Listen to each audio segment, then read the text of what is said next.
Fantasies.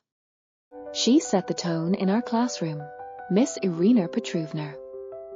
A true fan of dividing kids into bright stars and not so promising. She loved dramatic speeches and those sideways looks that made you feel like a second-class citizen. I skipped physics classes whenever I could, but one day she came up with a brand new humiliation.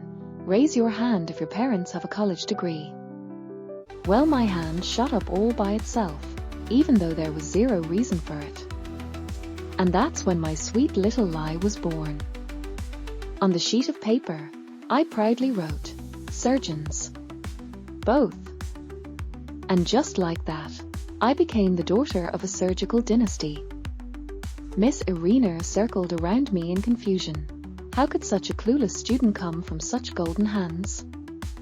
Her attitude softened, and of course, that was only to my advantage.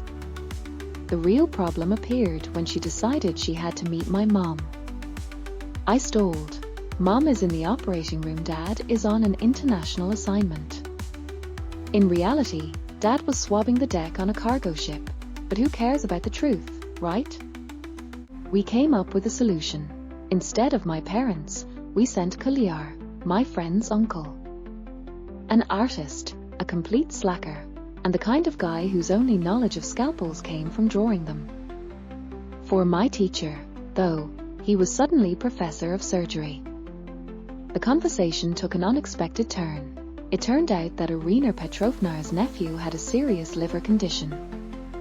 Kuliar, with a perfectly straight face, promised to consult his colleagues and then quietly disappeared into the sunset. If it hadn't been for my homeroom teacher, we probably would have ended up preparing for an actual operation.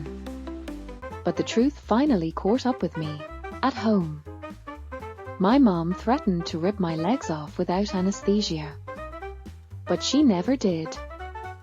Because, deep down, she's just as much of a storyteller as I am.